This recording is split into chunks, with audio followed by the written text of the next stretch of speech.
बंदी छोड़ सतगुरु रामपाल जी परमेश्वर जी की जय हो। परम पिता परमात्मा सारी सृष्टि के रचनहार कुल मालिक असंख्य ब्रह्मांडों के स्वामी जगत गुरु तीनों लोकों में प्रवेश करके सबका धारण पोषण करने वाले राजाधिराज आत्माधार नाथों के नाथ देवों के देव महादेव सर्वेश्वर महेश्वर मृत्युंजय अजरो अमर आदि अनादि सनातनी प्रभु जगत पिता जगदीश्वर श्री श्री 1008 की उपाधि के वास्तविक अधिकारी अकाल मूर्त शब्द स्वरूपी राम वासुदेव सर्वगतम ब्रह्म परम पूज्य प्रथम पूज्य परम संत परम पुरुष परम धनी परम दयालु सत्य कबीर हक्का कबीर अल्लाहु कबीर अल्लाहु अकबर बाखबर अल्लाह ताला जगत के तारणहार जगत के मुक्तिदाता जगत के जगन्नाथ हारे के सहारे हिंदुओं के राम मुसलमानों के अल्लाह सिखों के वाहिगुरु ईसाइयों के मसीह दया के सागर दया निधि करुणा के सागर करुणा निधि स्वयंभू परिभू संकट मोचन कष्ट हरण मंगल करण दुख भंजन अविगत कबीर निर्विकार निर्विषम परमात्मा अलय अलेख सतगुरु आदि अनादि सतगुरु असली मर्यादा पुरुषोत्तम असली राम असली कृष्ण असली घनश्याम असली मुरारी राजाओं के राजा महाराजाओं के महाराजा शहंशाहों के शहंशाह सम्राटों के सम्राट भगवानों के भगवान अल्लाहों के अल्लाह प्रभुओं के प्रभु मसीहाओं के मसीह सच्चे वाहिगुरु बाबाओं के बाबा पीरों के पीर सेठों के सेठ जगत सेठ सावड़सा सेठ सर्वगुण संपन्न अनंत कोटि कलाओं के स्वामी अनंत कोटि ब्रह्मांडों के नायक योगियों में महायोगी ध्यानियों में महाध्यानी सिद्धों में परम सिद्ध ज्ञानियों में तत्व ज्ञानी ब्रह्म ज्ञानी महाज्ञानी परम ज्ञानी सर्वश्रेष्ठ ज्ञानी विज्ञानी युवा कबीर समर्थ कबीर असमवात अमित ओजा सच्चे रहनुमा करीम अल्लाह सुभान अल्लाह दुनिया के अंतिम पैगंबर 8 सितंबर 1951 से गांव धनाना जिला सोनीपत हरियाणा भारतवर्ष की पावन भूमि पे प्रकट रियल कल्कि भगवान श्री नारायण साकार हरि श्री बाबा साहेब नूर अनंत परमात्मा सच्चे दरवेश सच्चे बाखबर संत श्रोमणी सतगुरु रामपाल जी परमेश्वर जी के चरण कमल में साध संगति से जुड़े हुए देश विदेश से आप और हम सभी सत्सेवक भाई बहनों का अनंत कोटि दंडवत प्रणाम। सत्साई भाइयों और बहनों, बहुत बड़ी दया बहुत बड़ी मेहर पूज्य गुरुदेव भगवान की परमेश्वर रामपाल जी की जिनके शुभ आशीर्वाद से विशेष आशीर्वाद से उन्हीं के कर कमल से लिखित पवित्र पुस्तक हिंदू साहिबान नहीं समझे गीता वेद पुराण इस पवित्र पुस्तक के ऊपर वीडियो बनाने की श्रृंखला जारी है। प्रत्येक वीडियो में विशेषकर हिंदू समाज से जुड़े भाई बहनों को अध्यात्म के विषय में बहुत कुछ जानने सीखने और समझने को मिल रहा है। तो अभी तक जितने भी वीडियो बन चुके हैं, यदि आपने पहली बार ये वीडियो देखा है या देख रहे हैं तो आप जियों से गुजारिश है कि इस पवित्र पुस्तक के निष्कर्ष तक पहुंचने के लिए आप जी ने इस पुस्तक की भूमिका से सारे वीडियो देखने पड़ेंगे। आपने भाग 1 से वीडियो देखने का प्रयास करना है, तभी आप आगे की बातों को समझ पाएंगे। तो भाई और बहनों, पिछले वीडियो में पूज्य गुरुदेव भगवान ने हमें इन पुराणों के विषय में बताया समझाया, साथ में सतयुग से लेकर त्रेता द्वापर ये जितने भी साधु संत महात्मा ऋषिजन थे जिनके बड़े बड़े नाम थे बड़ी बड़ी महिमा थी, जिनकी हम कथाएं सुना करते थे कि फला फला ऋषि ने 7 समुद्रों का पानी पी लिया, वशिष्ठ ऋषि ने ये चमत्कार कर दिया, विश्वामित्र ने ऐसा कारनामा कर दिया, दुर्वासा ऋषि ने अपने एक वचन से 56 करोड़ यादुओं का नाश कर दिया और हम इनको बहुत बड़े सूरमा माना करते थे, सूरमा समझा करते थे।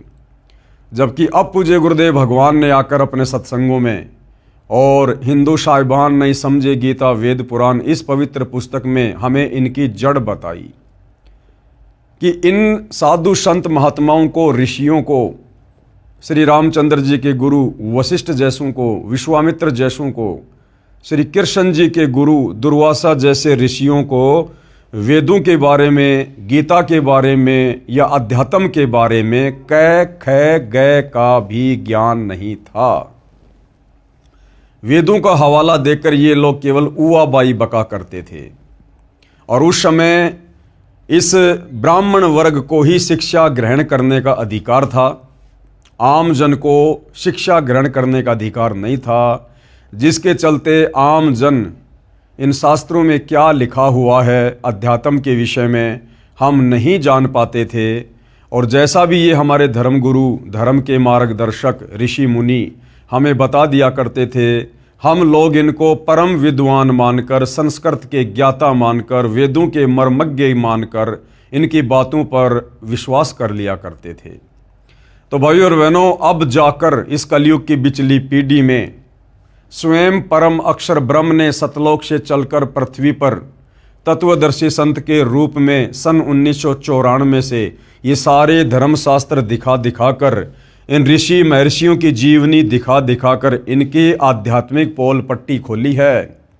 तब जाकर हमें विश्वास हुआ है कि वास्तव में हमारे इन सनातनी ऋषि मुनियों को वेदों का ज्ञान नहीं था, सनातन का ज्ञान नहीं था। तो इस पुस्तक में अब आगे प्रश्नोत्तरी के माध्यम से सवाल किया जा रहा है कि ये पुराण क्या हैं, कैसे बने, और इन पुराणों में क्या वेदों के अनुसार ज्ञान नहीं है?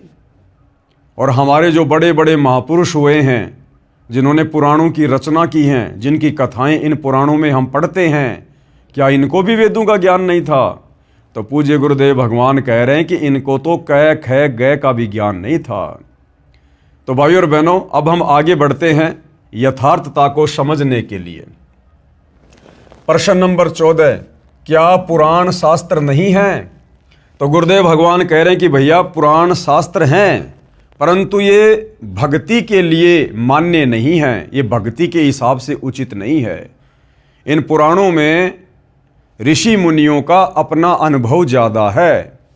इन ऋषि मुनियों ने शास्त्रों के विरुद्ध साधना करते हुए जो समाधियाँ लगाई, जो भक्ति की, और इनको उस भक्ति के प्रतिफल में जैसा भी अनुभव हुआ, वो अनुभव इन ऋषि मुनियों ने इन पुराणों में लिख दिया।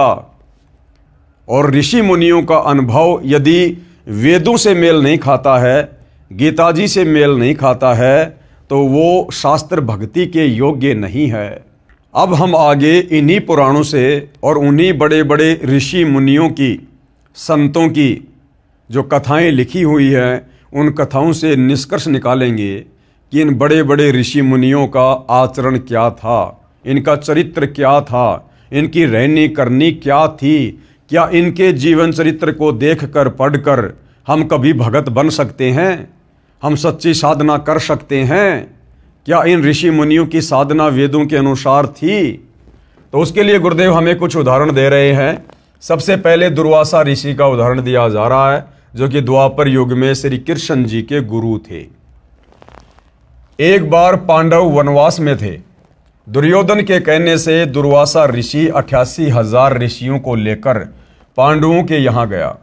मन में दोष लेकर गया था कि पांडव मेरी मन इच्छा अनुसार भोजन करवा नहीं पाएंगे, मैं उनको श्राप दे दूंगा और वे नष्ट हो जाएंगे।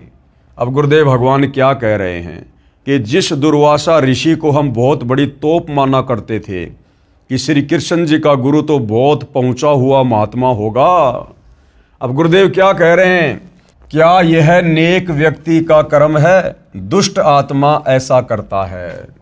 दुर्वासा ऋषि श्री कृष्ण जी के गुरु, जिनको हम बहुत बड़ी तोप समझा करते थे कि जो भगवान का गुरु है वो तो पता नहीं क्या होगा। पूज्य गुरुदेव भगवान ने उसके कर्म को देखते हुए, उसके चरित्र को देखते हुए, एक संत, एक भगत होने के बावजूद और ऐसा दुष्ट आचरण, जिस समय पांडव वनवास भोग रहे थे, उसी समय पांडवों को और अधिक दुखी करवाने के लिए दुर्योधन ने दुर्वासा ऋषि को अपने राजमहल में बुलवाया, उसको बढ़िया बढ़िया खाना खिलाया, बढ़िया उसको दान दक्षिणा दी, अच्छी उसकी सेवा की। क्यों? ताकि दुर्वासा ऋषि मेरे कहने से जंगल में जाकर पांडवों को श्राप दे और वो नष्ट हो जाएं, और फिर मैं दुर्योधन सदा सदा के लिए हस्तिनापुर का राजा बन जाऊंगा।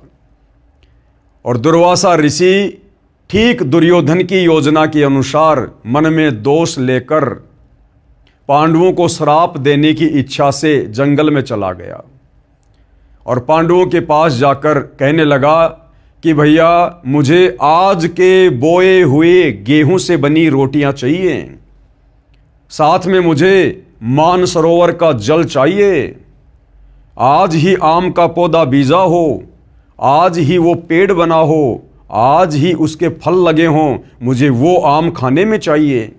यानी ऐसी ऐसी डिमांड कर दी जो पूरी हो ही नहीं सकती थी। और दुर्वासा को पता था कि यदि ये मेरी डिमांड पूरी नहीं करेंगे तो मुझे बहाना मिल जाएगा इनको शराप देने का। तो पूज्य गुरुदेव भगवान हमें इन महात्माओं के चरित्र से परिचित करवा रहे हैं कि ए हिंदू समाज के नादान भक्तों, श्रद्धालुओं, हिंदू साहिबानों, तुम अज्ञानता के कारण, नासमझी के कारण, इन शास्त्रों को पढ़कर इनका निष्कर्ष ना निकाल पाने के कारण भक्ति और भगवान के नाम पर भ्रमित हो। इन हमारे ज्ञानहीन धर्म गुरुओं ने जैसा हमारे को मन में आया वैसा ही भक्ति मार्ग पर चलाया और हमें शास्त्र विधि त्याग कर मनमाने आचरण पर लगा दिया और हमें इन पुराणों से मीठी मीठी कथा कहानियाँ सुनाकर ये अपनी रोजी रोटी का धंधा बनाए हुए थे। अब पता चलेगा भाइयों और बहनों कि असल में संत क्या होता है, असल में भगत क्या होता है, महात्माओं के लक्षण क्या होते हैं, ऋषि मुनियों का आचरण क्या होता है। तो द्वापर युग में श्री कृष्ण जी के धर्म गुरु ऋषि दुर्वासा, जिनकी महिमा पूरे संसार में अब पता चल रहा है, परम अक्षर ब्रह्म तत्वदर्शी संत सतगुरु रामपाल जी के माध्यम से। अब बताओ इन पुराणों को पढ़कर आप और हम क्या शिक्षा ग्रहण करेंगे, कहाँ तक हम अध्यात्म में जा सकते हैं। अगर हम इनकी कथाएं पढ़ेंगे दुर्वासा जैसे ऋषियों की, तो हमारे अंदर भी ये कथाएं पढ़ने के चलते इन्हीं के गुण आएंगे, हमारे अंदर भी दुष्टता आएगी, धोखाधड़ी का भाव आएगा। तो बताओ भाइयों और बहनों, इन पुराणों को पढ़ने के चलते और इन पुराणों के अनुसार भक्ति साधना यदि हम करेंगे तो क्या हम कभी भी मुक्ति को प्राप्त करेंगे? कभी नहीं कर सकते। तो दुर्वासा ने सोचा कि मुझे भोजन वो करवा नहीं पाएंगे मेरी इच्छा अनुसार और वे नष्ट हो जाएंगे। अब गुरुदेव कह रहे हैं क्या यह नेक व्यक्ति का कर्म है? क्या एक नेक व्यक्ति ऐसा करेगा?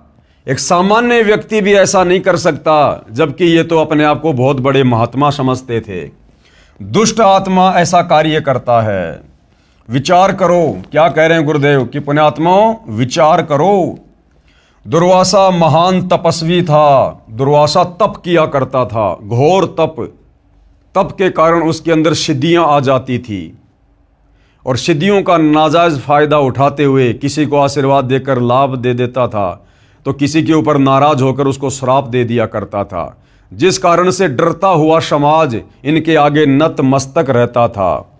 समाज इन लोगों की इज्जत इनके गुणों के चलते नहीं करता था, इनकी भक्ति के चलते नहीं करता था, इनके अच्छे आचरण के चलते नहीं करता था। इन लोगों से डरते हुए ये राजा लोग और आम जन इनका आदर सत्कार किया करते थे कि कहीं ये महात्मा गुस्से में आकर हमें कोई शराप ना दे दे और हमारा सत्यानाश ना हो जाए।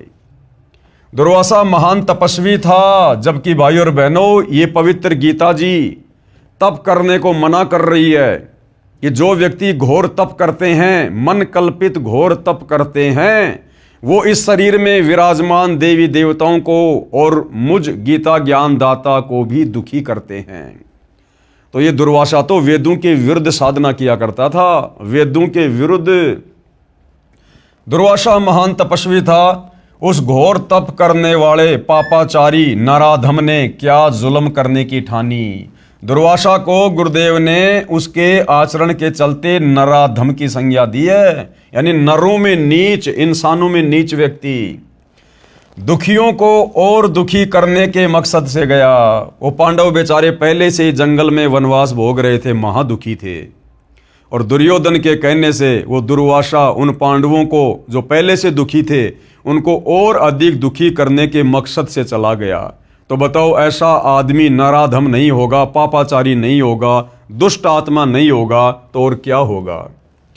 क्या ये राक्षसी कर्म नहीं था? क्योंकि राक्षस ही दूसरों को बेवजह दुखी किया करते थे। क्या यह क्रूर कर्मी नराधाम नहीं था? आगे क्या कह रहे हैं गुरुदेव? इसी दुर्वासा ऋषि ने बच्चों के मजाक करने से क्रोधवश यादवों को श्राप दे दिया। एक बार क्या हुआ, श्री कृष्ण जी का बेटा प्रद्युम्न अपने कुछ साथियों के साथ में दुर्वासा ऋषि की परीक्षा लेने के लिए, कि सुना है दुर्वासा ऋषि बड़ा तपस्वी है, बड़ा अंतर्यामी है, तीनों लोकों की जानता है। तो श्री कृष्ण जी के पुत्र प्रद्युम्न ने अपने पेट के ऊपर एक जो कढ़ाई होती है उसको बांध लिया, उसके ऊपर कुछ कपड़े वगैरह बांध लिए और औरतों के कपड़े पहन लिए, और बाकी जो उसके साथी थे वो उसके साथ में गए। एक उसका नकली पति बना दिया गया और दुर्वासा ऋषि के पास गए और उन्होंने कहा कि महात्मा जी, बड़े दिनों के बाद में इस बहन को गर्भ रहा है, परिवार को बड़ी खुशी है, वो ये जानना चाहते हैं कि इसके गर्भ में लड़का है या लड़की है, इसके गर्भ में क्या है, इसके गर्भ से क्या होगा। तो दुर्वासा ऋषि ने अपनी दिव्य दृष्टि से देखा तो पता चला कि ये तो मेरे साथ मजाक करने आए हैं। इतनी सी बात पर वो दुर्वासा ऋषि क्रोधित हो गया, आग बबूला हो गया, आंखें लाल कर ली, चिमटा हाथ में उठा लिया और श्राप दे दिया कि बताऊं क्या होगा? यादव कुल का नाश होगा, सत्यानाश होगा। और भाई और बहनों, इतिहास गवाह है, दुर्वासा ऋषि के उसी श्राप के चलते आगे चलकर श्री कृष्ण जी समेत पूरा यादव कुल यानी 56 करोड़ यादव, जिसमें श्री कृष्ण जी समेत उनके बेटे बेटियां, उनकी पत्नी, उनका परिवार, उनके रिश्तेदार, सब लोग आपस में लड़ झगड़ कर कट कट कर यमुना के किनारे प्रभास क्षेत्र में समाप्त हो गए। इसलिए गुरुदेव भगवान ने दुर्वासा जैसे ऋषियों को, जो घोर तप किया करते थे, तप करके शक्तियां इकट्ठी किया करते थे और उसके बाद किसी का भला तो किसी का बुरा कर दिया करते थे, इसलिए परमेश्वर जी ने दुर्वासा जैसे ऋषियों को, जिनकी कथाएं इन पुराणों में आती हैं, इनको नराधम और दुष्ट आत्मा की संज्ञा दी है। इसी दुर्वासा ऋषि ने बच्चों के मजाक करने से क्रोधवश यादवों को श्राप दे दिया। बताओ, गलती तो करी कुछ एक बच्चों ने, 5-7 बच्चों ने, और श्राप दे दिया 56 करोड़ यादवों को। गलती 3-4 बच्चों ने यानी प्रद्युम्न पुत्र श्री कृष्ण आदि ने की और श्राप पूरे यादव कुल का नाश होने का दे दिया। दुर्वासा के श्राप से 56 करोड़ यानी 56 करोड़ यादव आपस में लड़कर मर गए, श्री कृष्ण जी भी मारे गए। क्या ये राक्षसी कर्म दुर्वासा का नहीं था?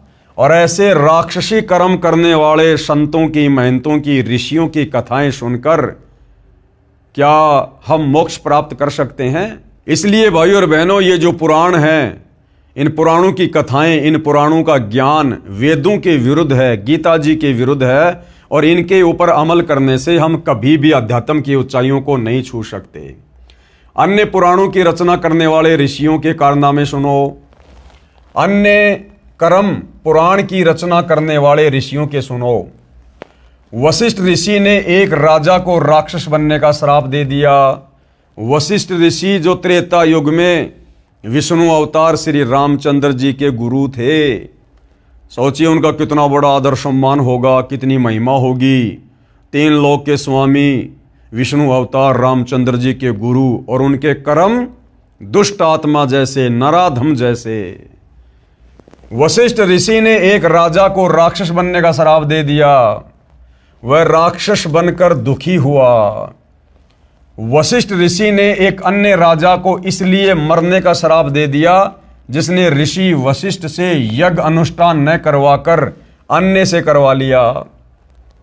गुरुदेव ने सत्संग में बताया कि एक समय एक राजा ने यज्ञ करवाना था और यज्ञ करवाने के लिए वो राजा पहले वशिष्ठ ऋषि के पास गया। तो वशिष्ठ ऋषि ने कहा कि भैया मेरे पास तो पहले से एडवांस बुकिंग है, मैं तेरा यज्ञ 1 साल के बाद करूंगा। राजा वापस आ गया। राजा ने सोचा कि वशिष्ठ जी को तो काफ़ी समय लगेगा, चलो मैं किसी दूसरे ब्राह्मण से, दूसरे ऋषि से यज्ञ करवा लेता हूँ। उसने दूसरे ऋषि से यज्ञ करवा लिया। उधर से वशिष्ठ ऋषि भी आ गया कि चलो भाई वो राजा आया था, उसका यज्ञ करने के लिए चलते हैं। वहाँ आने के बाद वशिष्ठ को पता चला कि राजा ने तो यज्ञ करवा लिया, राजा का तो यज्ञ चल रहा है। इतनी सी बात से नाराज होकर दान दक्षिणा के चक्कर में, मान बढ़ाई के चलते, और वशिष्ठ ने उस राजा को श्राप दे दिया कि तेरी मृत्यु होगी। बताओ भाई और बहनों, ये भक्तों के लक्षण हैं, ये संतों के लक्षण है, ये ऋषि मुनियों के लक्षण है। अब सोचो, ऐसे ऋषि वशिष्ठ ने अपने शिष्य श्री रामचंद्र जी को भला क्या शिक्षा दी होगी। फिर उस राजा ने भी वशिष्ठ ऋषि को श्राप दे दिया, क्योंकि भक्ति कमाई तो राजाओं के पास भी होती थी। उस राजा ने भी वशिष्ठ को मरने का श्राप दे दिया। उधर से राजा ने भी शरीर छोड़ दिया, और फिर वशिष्ठ ऋषि को जो श्राप लगा था उसके चलते वशिष्ठ ऋषि को भी मरना पड़ा। उसने भी अपना शरीर छोड़ा। फिर दोबारा से कैसे उनको पुनर्जन्म मिला, उसकी कथा यहां गुरुदेव बता रहे हैं इन पुराणों में। वशिष्ठ ऋषि ने एक अन्य राजा को इसलिए मरने का श्राप दे दिया जिसने ऋषि वशिष्ठ से यज्ञ अनुष्ठान न करवाकर अन्य से करवा लिया। उस राजा ने वशिष्ठ ऋषि को मरने का श्राप दे दिया। दोनों की मृत्यु हो गई। वशिष्ठ जी का पुनः जन्म इस प्रकार हुआ जो पुराण कथा है। अब देखना भाई और बहनों, फिर दोबारा से वशिष्ठ ऋषि जी का जन्म कैसे हुआ। दो ऋषि जंगल में तपस्या कर रहे थे। ऊपर से एक मेनका आ गई, उर्वशी आ गई, अति सुंदर थी। उसके सौंदर्य को देखकर उन दोनों का वीर्यपात हो गया, और इस विधि से भाई और बहनों वशिष्ठ जी का पुनर्जन्म हुआ। वशिष्ठ जी का पुनर्जन्म इस प्रकार हुआ जो पुराण कथा है। दो ऋषि जंगल में तप कर रहे थे। एक अप्सरा स्वर्ग से आई, बहुत सुंदर थी। उसे देखने मात्र से दोनों ऋषियों का वीर्य संकलन यानी वीर्यपात हो गया। अब ये थे भाई और बहनों हमारे ऋषि महात्मा। ये दो ऋषि जो जंगल में तपस्या कर रहे थे। ऋषि यानी भगत, साधक। और क्यों गए थे वो जंगल में? अपना घर परिवार छोड़कर भगवान प्राप्त करने के लिए, साधु बनने के लिए, भक्ति करने के लिए। और वहां जाने के बाद फिर क्या हुआ? बन गए फिर वो भगत। दो ऋषि जंगल में तप कर रहे थे।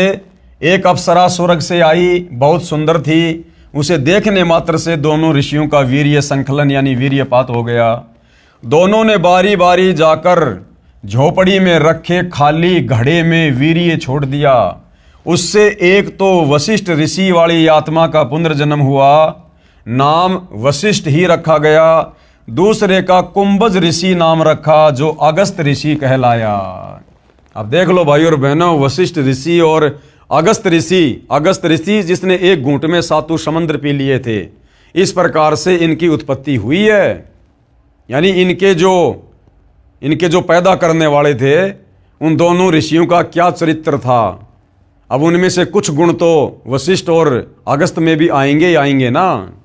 तो इस प्रकार से फिर इनका पुनर्जन्म हुआ। ये कथाएं भाई और बहनों हम इन पुराणों में पढ़ा करते थे। ये काम सूत्र की कथाएं ज्यादा और भक्ति की कम। विश्वामित्र ऋषि के कर्म, और विश्वामित्र जो सतयुग में हुए थे, विश्वामित्र उसके विषय में कहा जाता है कि उससे बड़ा कोई तपस्वी नहीं था। स्वर्ग के देवता भी उससे डरा करते थे, घबराया करते थे। उस विश्वामित्र ऋषि के क्या कर्म थे, उस भगत के क्या कर्म थे। क्या इन साधु संतों के आचरणों को फॉलो करके हम कभी भी भक्ति मार्ग में सफल हो सकते हैं?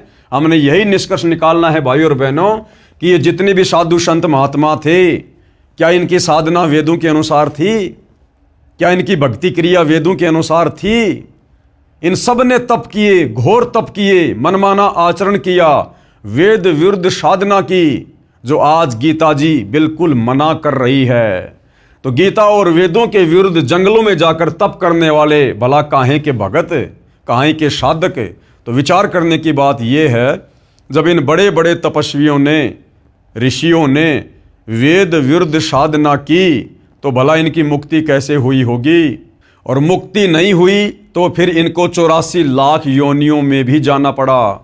गधे कुत्ते सूअर के शरीर भी भोगने पड़े, इनको नरक भी भोगना पड़ा। विश्वामित्र ऋषि के कर्म, राज त्याग कर जंगल में गया, घोर तप किया।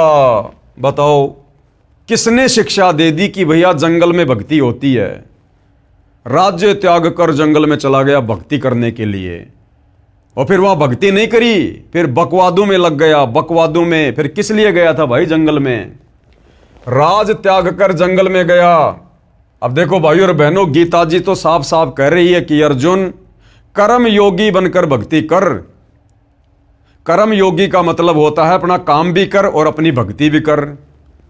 और गीता जी कह रही है कि कर्म सन्यासी बनकर जो भक्ति करेगा उसकी भक्ति कभी सफल नहीं होगी।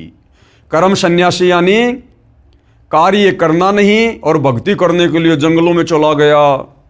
तो गीता जी कह रही है कि कर्म सन्यासी से कर्म योगी बेहतर है।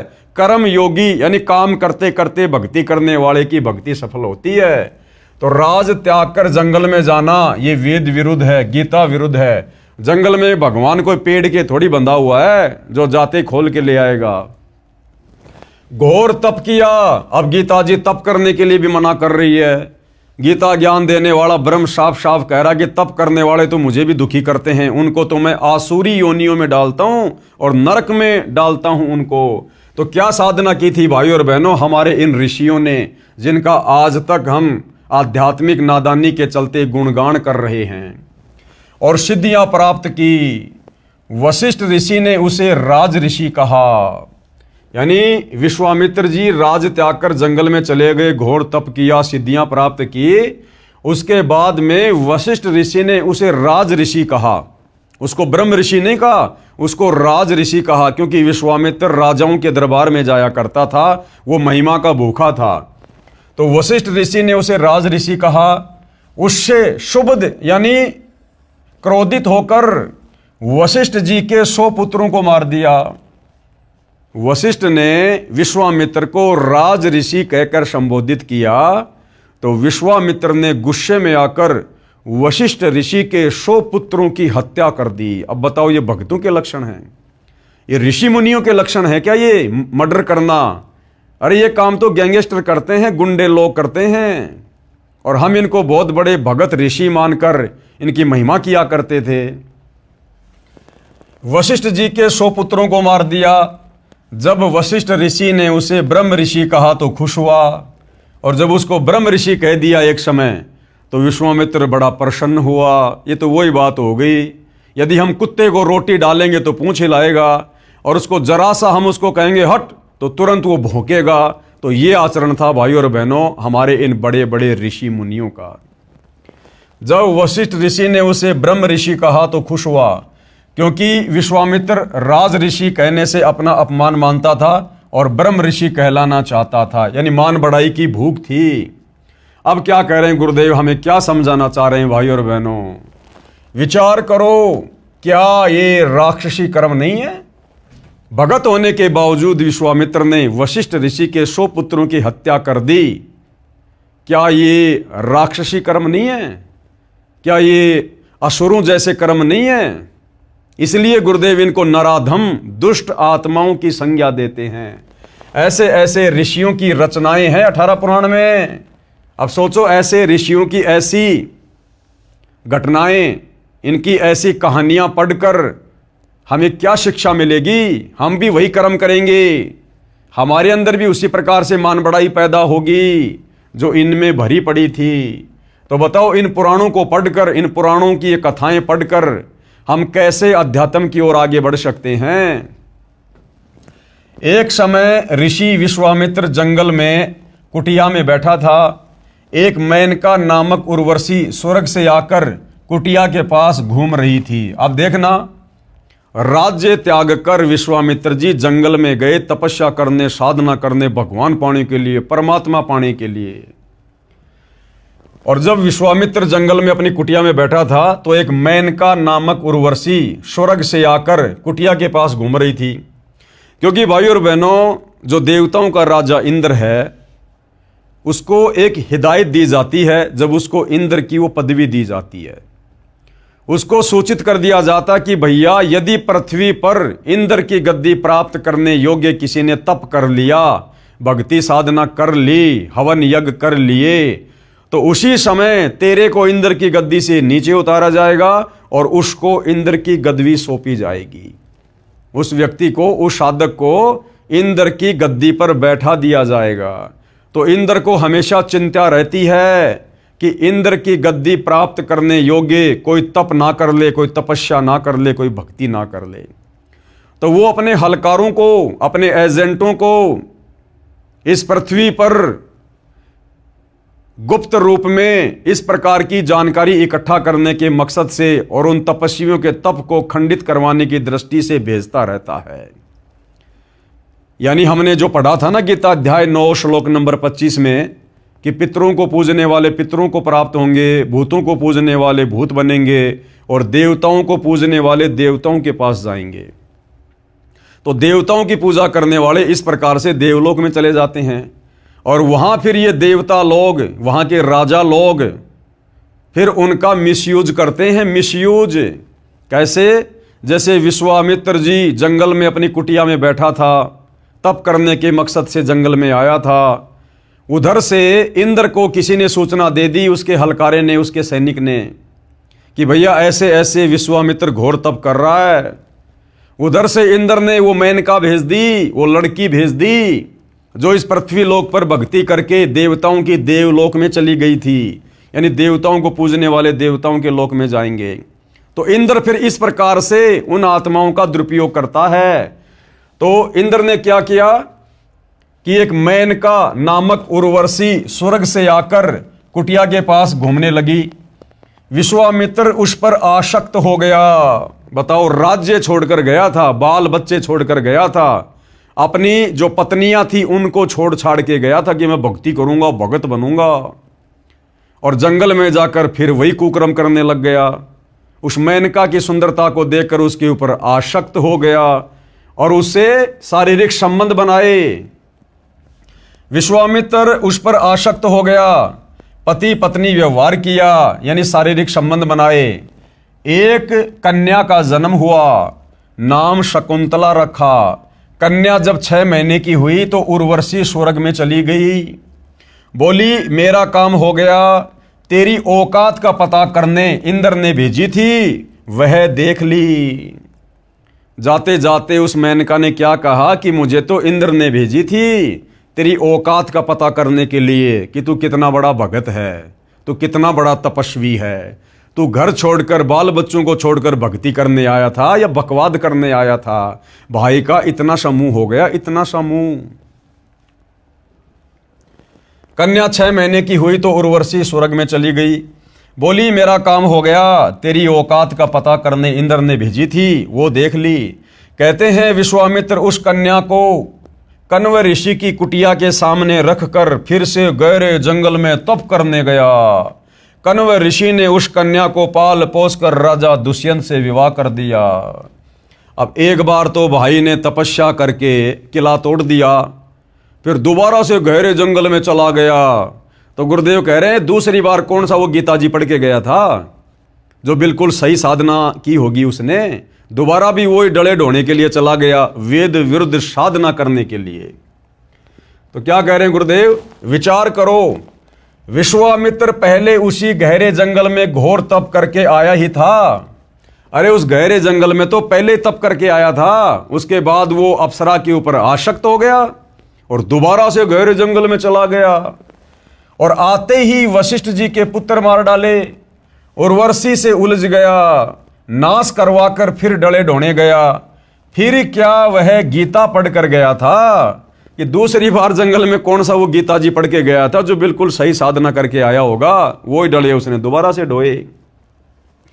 उसी लोकवेद के अनुसार शास्त्र विधि रहित मनमाना आचरण किया। फिर विश्वामित्र ऋषि ने राजा हरिश्चंद्र से छल करके राज्य लिया।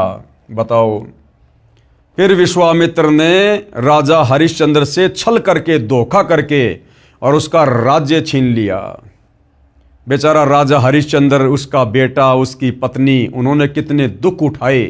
अब बताओ, हम इनको ऋषि मुनि कहें या हम इनको नराधम कहें, इनको साधु संत कहें या इनको पापात्मा कहें।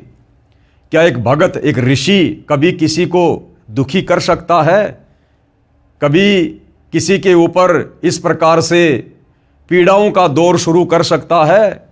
तो भाइयों और बहनों, ये सारी की सारी कथाएं इन पुराणों में लिपिबद्ध हैं और इन कथाओं को ये हमारे धर्म गुरु हमें बड़े लतीफ़ेदार तरीके से सुनाया करते थे, ढोलक पेटी की तर्ज पर, और हम बड़े प्रसन्न हुआ करते थे। वाह वाह वाह। आज सतगुरु रामपाल जी ने हमारी ज्ञान वाली आंखें खोलकर शास्त्र अनुकूल सत भक्ति देकर अब हमें समझाया है, अब हमारी समझ में आया है कि ये जितने भी साधु संत महात्मा थे, ऋषि मुनि थे, जो वेद विरुद्ध साधना किया करते थे, घर त्याग कर, परिवार त्याग कर, ये तो केवल डले ढोया करते थे, डले। भक्ति नाम की कोई चीज़ नहीं थी इनके पास। ये तप करके, क्योंकि तप करने से सिद्धियां आ जाती हैं, सिद्धियां प्राप्त करके किसी का भला कर देते थे, किसी का बुरा कर दिया करते थे, और इस प्रकार जनता में भय व्याप्त करके, एक डर का माहौल पैदा करके ये राजाओं से बख्शिश ले लिया करते थे, राज दरबारों में पड़े रहा करते थे उनके धर्मगुरु बनकर। तो ये था हमारे इन ऋषि मुनियों का, तपस्वियों का चरित्र, जो आज सतगुरु रामपाल जी ने सर्व के समक्ष इन्हीं के जीवन चरित्र से, इन पुराणों से निकाल कर दिखा दिया है। फिर विश्वामित्र ऋषि ने राजा हरिश्चंद्र से छल करके राज्य लिया। राजा हरिश्चंद्र, उसकी पत्नी तारावती तथा पुत्र रोहतास के साथ अत्याचार किए। उसके बाद भाइयों और बहनों, अगस्त ऋषि का चमत्कार। अगस्त ऋषि और वशिष्ठ ऋषि किस प्रकार से पुनर्जन्म को प्राप्त हुए थे, आपने पढ़ लिया होगा। तो अगस्त ऋषि ने फिर क्या चमत्कार किया और उसकी महिमा बन गई। एक अगस्त ऋषि हुआ है जो कुंभज से जन्मा था, कुंभज से। उसने तप करके सिद्धियां प्राप्त की। अगस्त ऋषि ने भी तप किया, और तप करना वेदों के विरुद्ध है, गीता जी के विरुद्ध है, और जो व्यक्ति गीता और वेदों के विरुद्ध साधना करेगा उसका मोक्ष नहीं, उसकी मुक्ति नहीं, उसका जन्म मरण का झंझट समाप्त नहीं हो सकता। वो लक 84 में धक्के खाएगा ही खाएगा। तो अगस्त ऋषि, जिसकी इतनी बड़ी महिमा थी, वो भी वेद विरुद्ध साधना किया करता था। उसने तप करके सिद्धियां प्राप्त की, 7 समुद्रों को एक घूंट में पी लिया, फिर वापस भर दिया अपनी महिमा बनाने के लिए। क्या ये मुक्ति है? ऐसे ऐसे ऋषियों की अपनी विचारधारा इन पुराणों में है। पुराणों में जो ज्ञान वेदों व गीता से मेल नहीं करता, वह लोक वेद है, यानी सुनी सुनाई बात है, उसे त्याग देना चाहिए, छोड़ देना चाहिए। इन ऋषियों से प्राप्त लोक वेद को वर्तमान पवित्र हिंदू धर्म के वर्तमान धर्म प्रचारक, गीता मनीषी, आचार्य तथा शंकराचार्य व महामंडलेश्वर प्रचार कर रहे हैं। इस कूड़े ज्ञान को, इस अज्ञान को, जो कि वेद विरुद्ध है, गीता जी के विरुद्ध है, मुक्ति मार्ग के विरुद्ध है, ये हमारे वर्तमान के तमाम आचार्य, शंकराचार्य, धर्म गुरु, मंडलेश्वर प्रचार करते हुए फिर रहे हैं। तो विचार करो भाइयों और बहनों, फिर हमारे वर्तमान के धर्म गुरुओं को, आचार्य और शंकराचार्यों को भला कहां से मुक्ति का ज्ञान प्राप्त है? अरे जो हमारे वर्तमान के धर्म गुरु वेद विरुद्ध साधना करने वाले, इन ऋषि मुनियों की कथाओं से युक्त इन पुराणों का प्रचार प्रसार करते फिर रहे हैं, तो उन वर्तमान के धर्म गुरुओं को भला फिर कहां ज्ञान है जो उनके अनुसार भक्ति साधना करके हम लोग मुक्ति प्राप्त कर लेंगे। इन ऋषियों से प्राप्त लोक वेद को वर्तमान पवित्र हिंदू धर्म के वर्तमान धर्म प्रचारक, गीता मनीषी, आचार्य तथा शंकराचार्य व महामंडलेश्वर प्रचार कर रहे हैं, तथा हिंदू धर्म के अनुयायी यानी हिंदू उसी अज्ञान को ढो रहे हैं जो गीता में मनमाना आचरण बताया है, अर्थात व्यर्थ साधना कही है। अब पुनः उसी विषय पर चर्चा करता हूं कि हिंदू साहिबान नहीं समझे निर्मल गीता ज्ञान।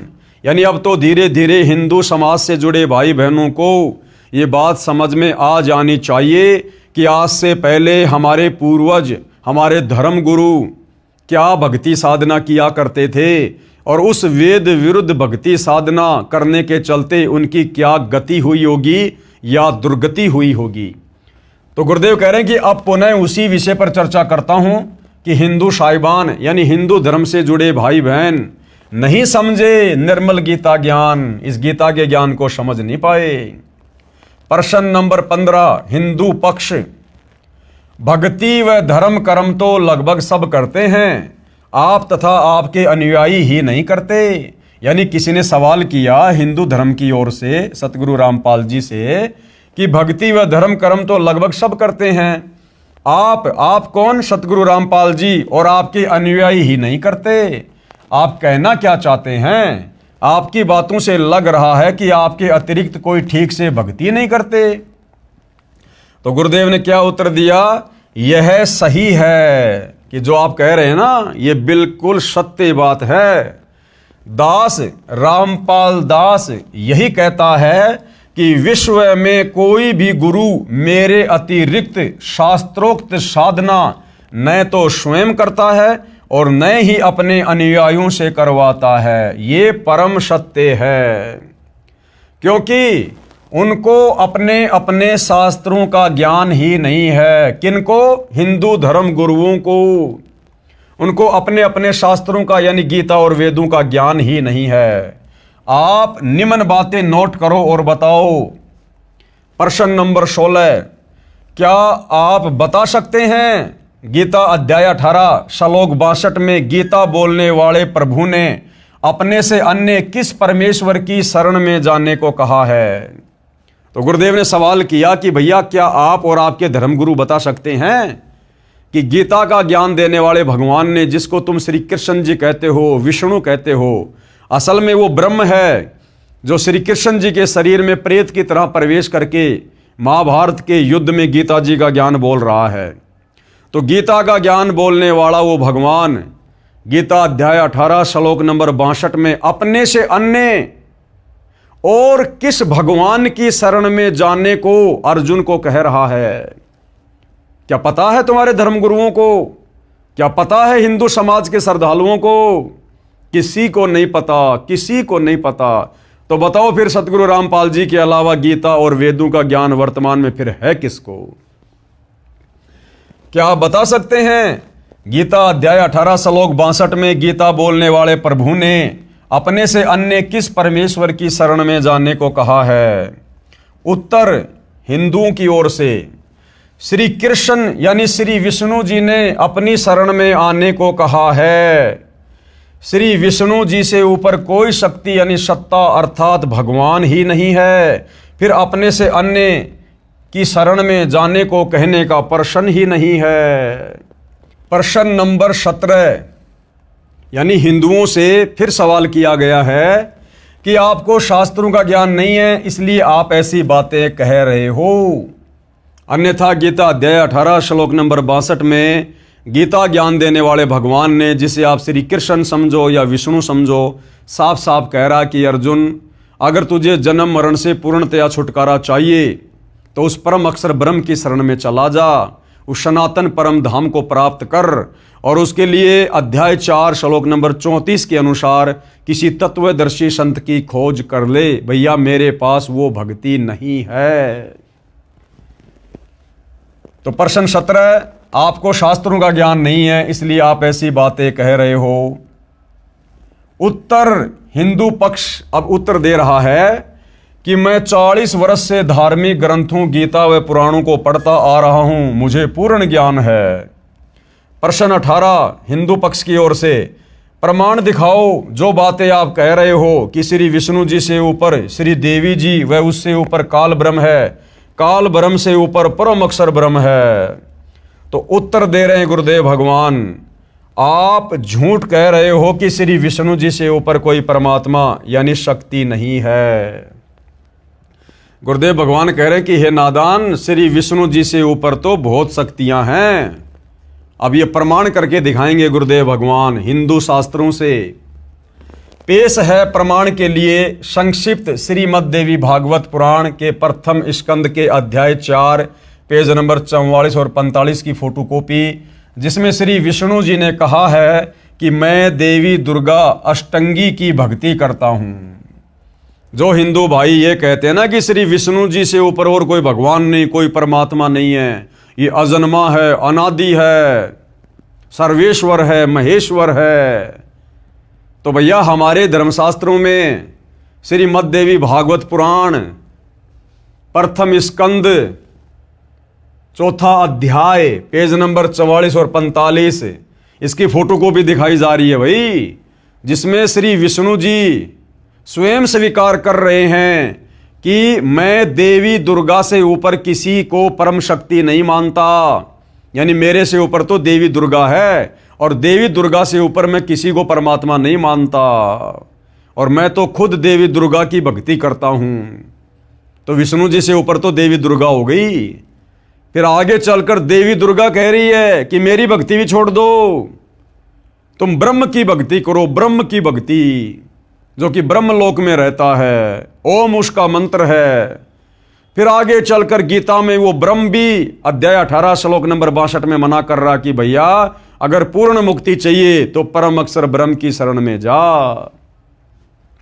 तो ये है भाइयों और बहनों श्रीमद् देवी भागवत पुराण पहला स्कंद चौथा अध्याय, और इसका पेज नंबर है ये 44। ब्रह्मा जी ने पूछा, प्रभु, यानी एक बार श्री ब्रह्मा जी ने विष्णु जी से पूछा, जब विष्णु जी तपस्या कर रहे थे तो ब्रह्मा जी ने पूछा, प्रभु आप देवताओं के अध्यक्ष, जगत के स्वामी और भूत भविष्य एवं वर्तमान सभी जीवों के एकमात्र शासक हैं। अब बताओ, ब्रह्मा जी को भी अध्यात्म ज्ञान नहीं है, क्योंकि ब्रह्मा जी श्री विष्णु से ऊपर किसी को परमात्मा मान ही नहीं रहा था। और जब एक बार विष्णु जी तपस्या कर रहे थे, अब ये तपस्या करना गीता जी में मना है, वेदों में मना है। अब बताओ भाई और बहनों, आप हिंदू भाई बहनों के अनुसार यदि गीता जी का ज्ञान श्री कृष्ण उर्फ श्री विष्णु जी ने कहा है, तो भैया श्री विष्णु जी तो गीता जी में अर्जुन को तपस्या करने के लिए मना कर रहे हैं कि घोर तप करने वाले तो मुझे दुखी करते हैं, परेशान करते हैं, उनको तो मैं आसुरी योनियों में डालता हूं, भूत प्रेत और पितर की योनियों में डालता हूं। और वही तुम्हारा विष्णु तप कर रहा था जब ब्रह्मा जी उसके पास गया। तो इससे स्पष्ट होता है कि गीता जी का ज्ञान श्री विष्णु अर्थात श्री कृष्ण जी ने नहीं दिया। श्री कृष्ण और श्री विष्णु को तो पता ही नहीं गीता में बोला क्या गया है। श्री कृष्ण के शरीर में प्रेतवश प्रवेश करके इस काल ब्रह्म ने ये गीता जी का ज्ञान दिया। अन्यथा यदि श्री विष्णु जी ने ज्ञान दिया होता तो विष्णु जी तो भैया गीता में घोर तप करने के लिए मना कर रहे हैं। और यहां जब श्री ब्रह्मा जी ने देखा कि विष्णु जी तो तपस्या कर रहे हैं, तो ब्रह्मा जी को भी ज्ञान नहीं। ब्रह्मा जी श्री विष्णु जी को सबका भगवान कह रहा है कि आपसे बढ़कर और कौन भगवान है और आप किसकी प्राप्ति के लिए तपस्या कर रहे हैं। ब्रह्मा जी ने पूछा, प्रभु आप देवताओं के अध्यक्ष, जगत के स्वामी और भूत भविष्य एवं वर्तमान सभी जीवों के एकमात्र शासक हैं, यानी स्वामी हैं, भगवान हैं। भगवान फिर आप क्यों तपस्या कर रहे हैं और किस देवता की आराधना में ध्यान मग्न हैं? मुझे असीम आश्चर्य तो ये हो रहा है कि आप देवेश्वर एवं सारे संसार के शासक होते हुए भी समाधि लगाए बैठे हैं। अब गीता और वेदों में कहीं है विधान समाधि लगाने का, तपस्या करने का, जो ये विष्णु जी कर रहे हैं? तो विष्णु जी खुद वेदों के विरुद्ध साधना कर रहे हैं। इसलिए गुरुदेव भगवान कहते हैं कि ब्रह्मा विष्णु महेश को भी वेदों का ज्ञान नहीं, अगर होता तो ये डड़े नहीं ढोते। ब्रह्मा जी के ये विनीत वचन सुनकर भगवान श्री हरि यानी विष्णु जी उनसे कहने लगे, ब्रह्मन यानी हे ब्रह्मा जी, सावधान होकर सुनो, मैं अपने मन का विचार व्यक्त करता हूं। देवता, दानव और मानव सब यही जानते हैं कि तुम सृष्टि करते हो, मैं पालन करता हूं और शंकर संहार किया करते हैं। किंतु फिर भी वेद के पारगामी पुरुष अपनी युक्ति से ये सिद्ध करते हैं कि रचने, पालने और संहार करने की यह योग्यता जो हमें मिली है, इसकी अधिष्ठात्री शक्ति देवी है। शक्ति देवी यानी दुर्गा। अब बताओ भाई, जो हिंदू धर्म के भाई बहन सवाल कर रहे थे ऊपर कि श्री विष्णु से बढ़कर और कोई भगवान नहीं, कोई परमात्मा नहीं, साबित करो, कहां लिखा हुआ है? तो गुरुदेव भगवान ने श्री देवी भागवत पुराण प्रथम स्कंद चौथा अध्याय पेज नंबर 44 और 45 पर साबित कर दिया भाई। ये हमारे धर्मगुरु रात दिन इन पुराणों की कथाएं हमें सुनाते हैं।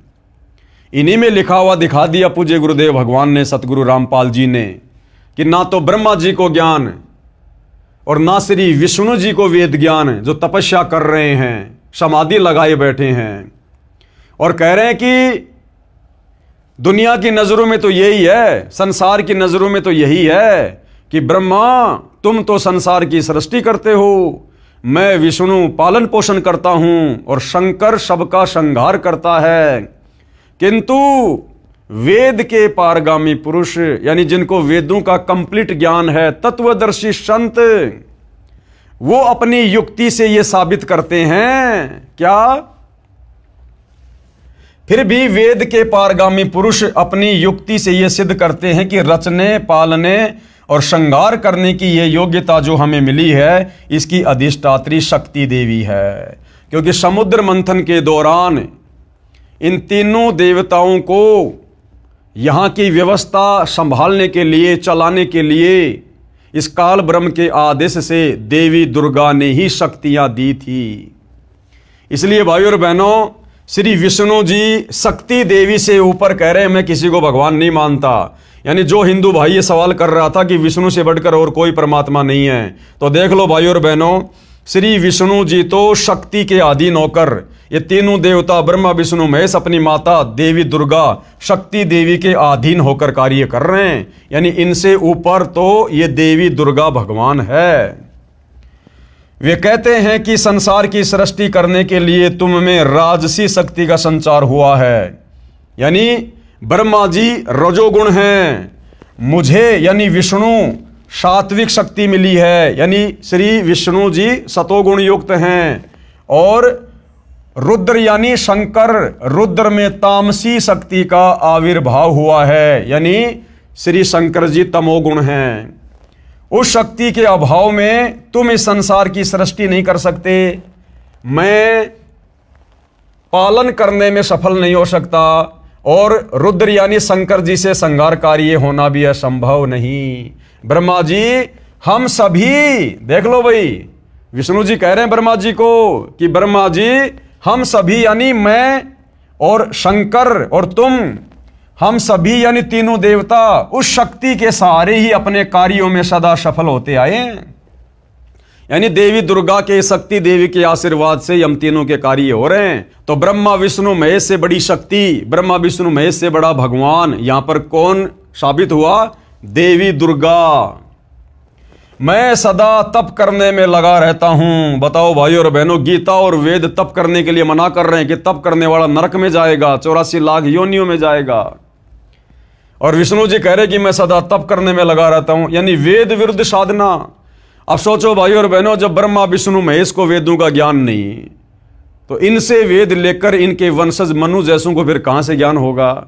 और मनु जैसों से वेद ज्ञान पढ़कर आगे समाज में आधा अधूरा ज्ञान फैलाने वाले हमारे इन ऋषि मुनियों को फिर कहां से ज्ञान हुआ होगा? जो ये पुराण लिख लिख के चले गए, इन पुराणों की जिन्होंने रचना कर दी, अपना अनुभव लिख दिया। इसलिए भाइयों और बहनों, अध्यात्म के नाम पर, भक्ति और भगवान के नाम पर, सत्य साधना के नाम पर पूरा संसार विचलित है, पूरा संसार। अब दोबारा से सतगुरु रामपाल जी इस अध्यात्म को उठा रहे हैं। तो विष्णु जी कह रहे हैं कि मैं सदा तप करने में लगा रहता हूं, उस शक्ति के शासन से कभी मुक्त नहीं रह सकता, यानी दुर्गा देवी के कंट्रोल में काम करता हूं। कभी अवसर मिला तो लक्ष्मी के साथ सुखपूर्वक समय बिताने का सौभाग्य प्राप्त होता है। मैं कभी तो दानवों के साथ युद्ध करता हूं। अखिल जगत को भय पहुंचाने वाले दैत्यों के विकराल शरीरों को शांत करना यानी नष्ट करना मेरा परम कर्तव्य हो जाता है। बताओ, बेचारा तप करके सिद्धियां प्राप्त करता है विष्णु, और सिद्धियां प्राप्त करके फिर सारी जिंदगी राक्षसों के साथ में लड़ाई झगड़ा करने में लगा रहता है।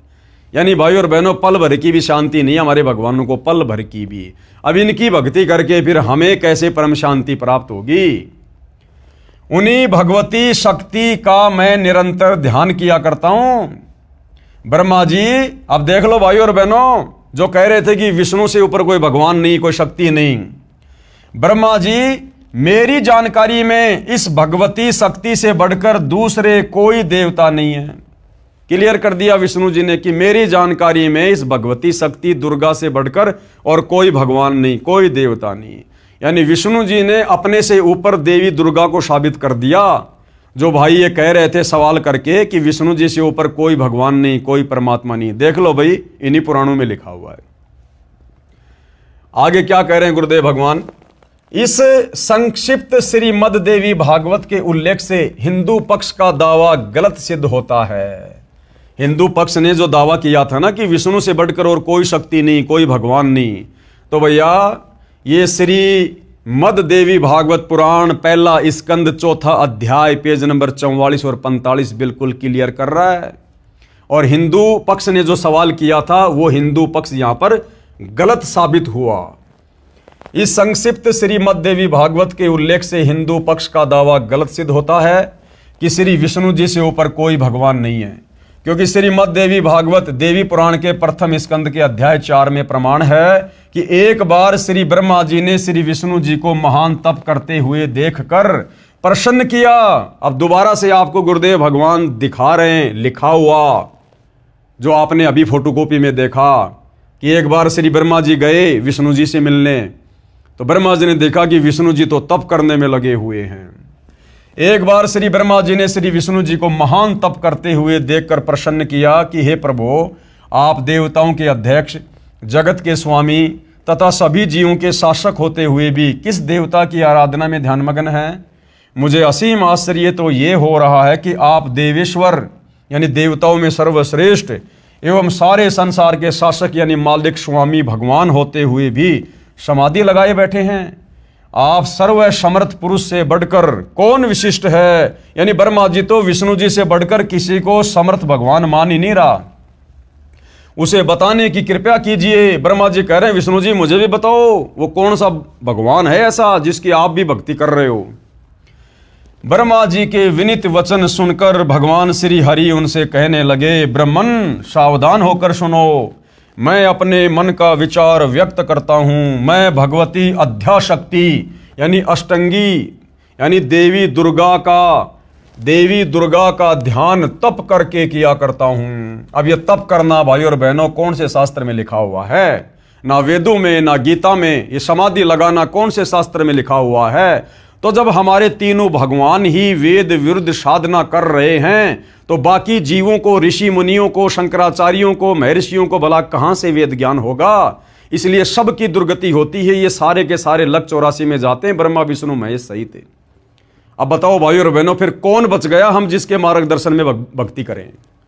इसलिए उस परम अक्षर ब्रह्म को, सत्य पुरुष को, कबीर देव को सत्य भक्ति बताने के लिए, वेद अनुकूल, गीता अनुकूल साधना बताने के लिए और संसार से करवाने के लिए स्वयं ही धरती पर तत्वदर्शी संत के रूप में प्रकट होना पड़ता है, जो निसंदेह वर्तमान में सतगुरु रामपाल जी हैं। अन्यथा सतयुग से लेकर वर्तमान का इतिहास बता दो, यदि किसी भी हिंदू, मुस्लिम, सिख, ईसाई धर्म के धर्म गुरुओं ने इस प्रकार से अपने अनुयायियों को, अपने समाज के लोगों को, श्रद्धालुओं को ये वेद पढ़ाए हों, गीता पढ़ाई हो, इस प्रकार से अध्यात्म ज्ञान को सुलझाया हो, आज तक किसी ने नहीं सुलझाया, केवल इन लोगों ने उलझाया है, उलझाया। अब सुलझा तो सतगुरु रामपाल जी रहे हैं। तो श्री विष्णु जी कह रहे हैं कि भैया मैं देवी दुर्गा का ध्यान तप करके किया करता हूं। ब्रह्मा जी मेरी जानकारी में इन भगवती शक्ति यानी प्रकृति देवी, अष्टंगी देवी से बढ़कर दूसरे कोई देवता नहीं है। इस संक्षिप्त देवी भागवत पुराण के लेख से स्पष्ट हुआ कि श्री विष्णु अर्थात श्री कृष्ण जी श्री देवी दुर्गा जी की भक्ति यानी पूजा करते हैं। कहा है कि इस अध्याशक्ति से बड़ा कोई देवता भगवान मेरी जानकारी में नहीं है। यानी ये भाई और बहनों दी एंड हो गया श्री विष्णु जी और श्री ब्रह्मा जी के ज्ञान का। दी एंड हो गया, क्योंकि ब्रह्मा जी तो विष्णु से बढ़कर किसी को भगवान नहीं मान रहे थे और विष्णु जी कह रहे हैं कि मैं देवी दुर्गा से बढ़कर किसी को भगवान नहीं मानता। तो हमारे भगवान को किस स्तर का ज्ञान है आप जी देख लीजिएगा। लेखक यानी सतगुरु रामपाल जी अब क्या कह रहे हैं? हिंदू साहिबानों की झूठ सामने है। जो कहते हैं कि श्री कृष्ण जी अर्थात श्री विष्णु जी से बढ़कर कोई देवता यानी परमेश्वर नहीं है, जबकि श्री विष्णु जी ने अपने से अन्य सर्वसमर्थ शक्ति श्री देवी दुर्गा को बताया है। आगे देखो भाइयों और बहनों, ओम नाम ब्रह्म का जाप है। आपने गीता जी में पढ़ा, अध्याय 8 श्लोक नंबर 13 में, ये गीता का ज्ञान देने वाला भगवान ब्रह्म स्वयं कह रहा अपनी साधना के विषय में कि ओम इति एक अक्षर ब्रह्म व्यवहरण माम अनुस्मरण ये प्रयाति तजन देहम से याति परमाम गतम, कि अर्जुन मेरा तो एक ओम नाम का जाप है और मैं ब्रह्मलोक में रहता हूं। ब्रह्मलोक में ओम नाम ब्रह्म का जाप है, इससे ब्रह्मलोक प्राप्त होता है। ब्रह्म आकाश में ब्रह्मलोक में रहता है।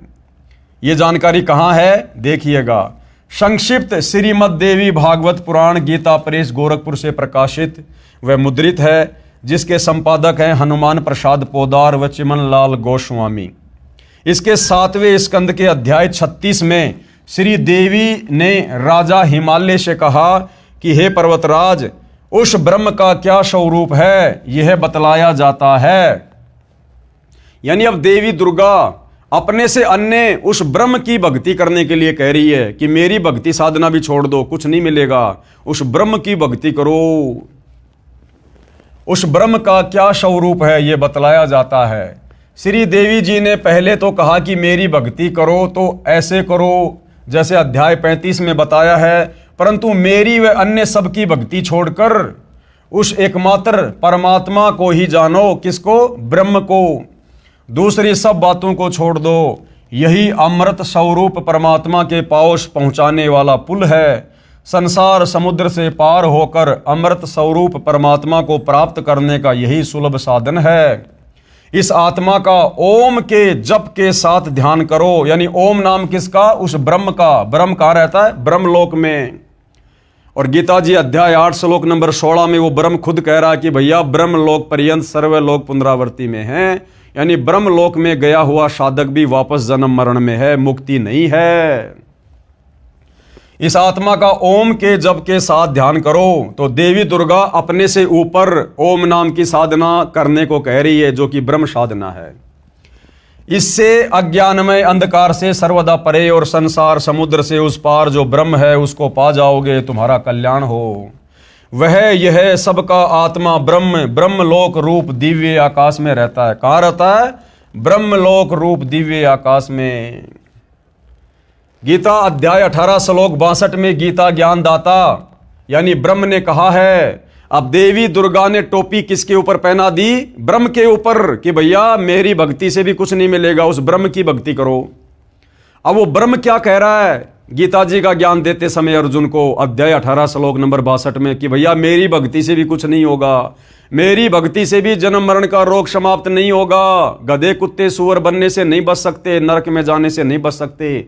अब वो ब्रह्म अपने से अन्य भगवान की भक्ति करने के लिए कह रहा है। गीता अध्याय 18 श्लोक 62 में गीता ज्ञानदाता यानी ब्रह्म ने कहा है कि परम शांति प्राप्त करनी है, अर्थात जन्म मरण से छुटकारा चाहता है तथा सनातन परम धाम को प्राप्त करना चाहता है। सनातन परम धाम यानी जहां जाने के बाद भगत वापस लौटकर काल के लोक में नहीं आता, जन्म मरण में नहीं आता। सनातन परम धाम यानी सतलोक।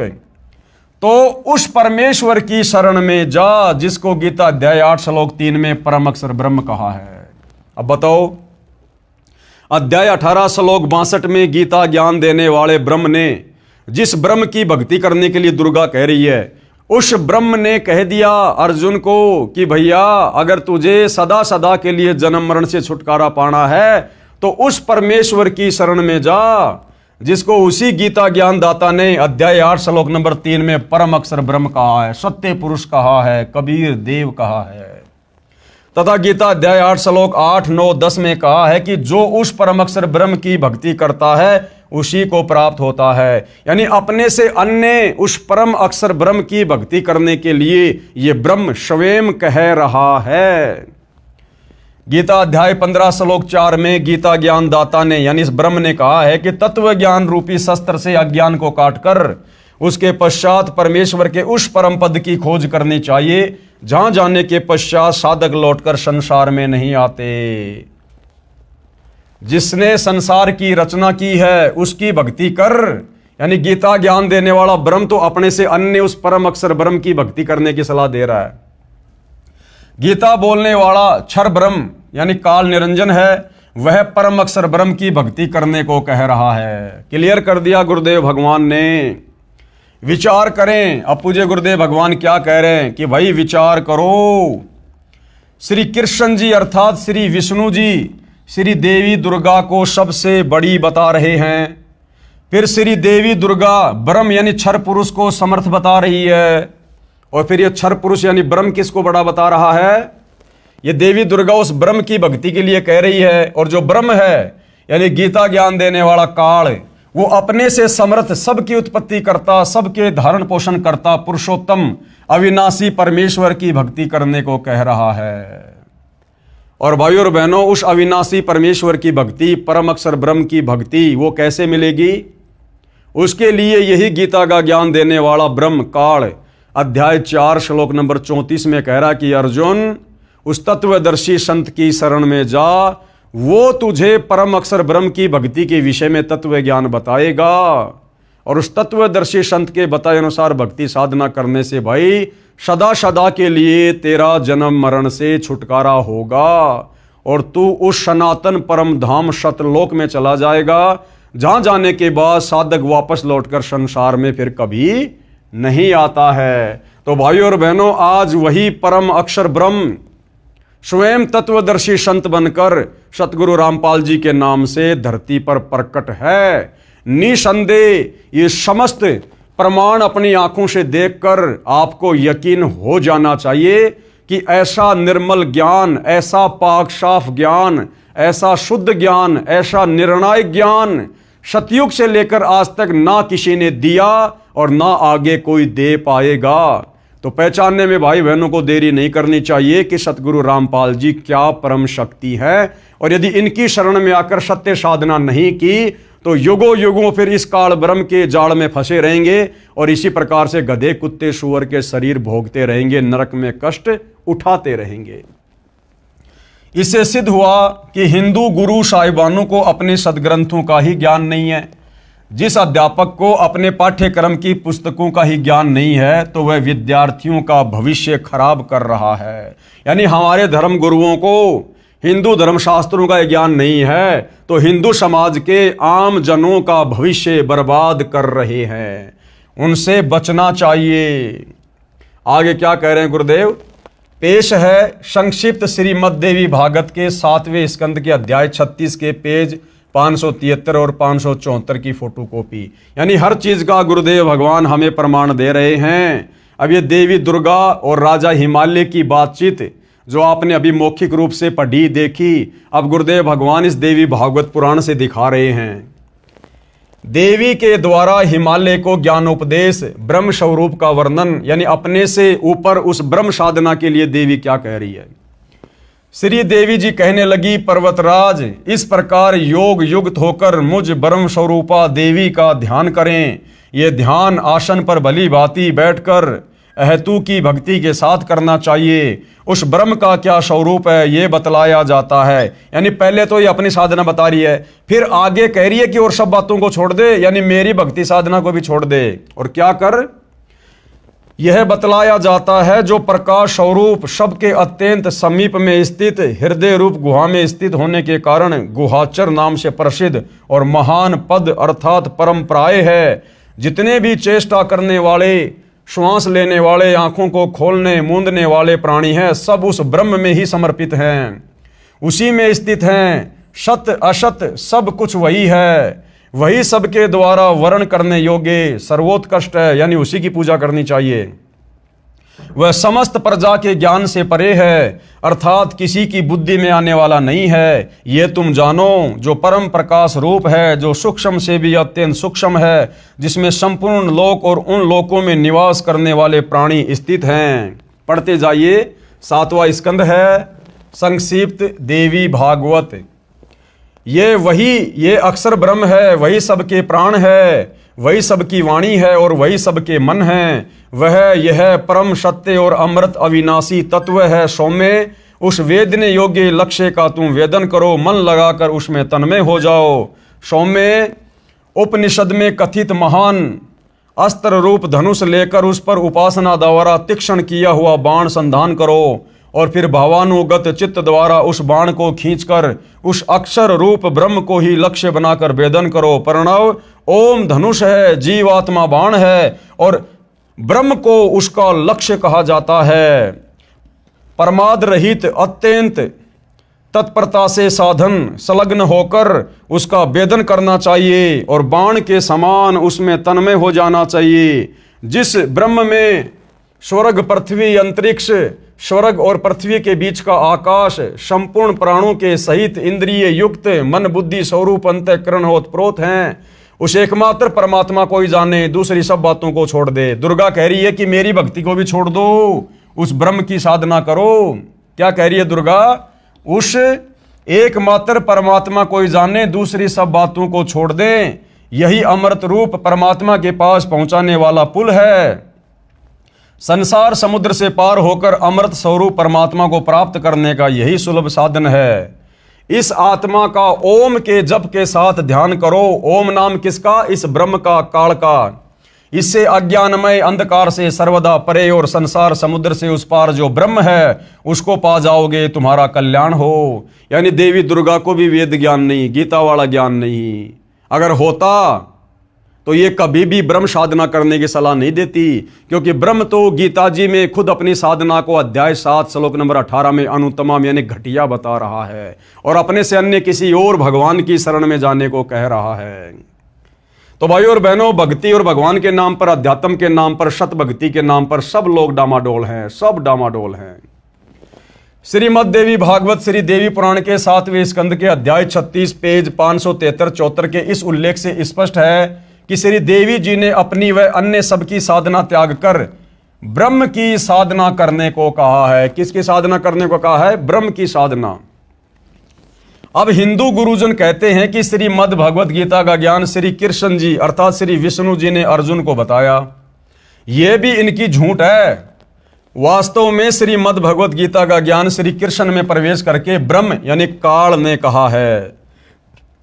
ब्रह्म ने यानी गीता ज्ञानदाता ने गीता अध्याय 18 श्लोक 46, 61, 62 व 66 में, गीता अध्याय 15 श्लोक 17 में, गीता अध्याय 2 श्लोक 17 में तथा गीता अध्याय 8 श्लोक 3, 8, 9 तथा 10 में अपने से अन्य परमेश्वर यानी परम अक्षर ब्रह्म की भक्ति करने, उसकी शरण में जाने को कहा है।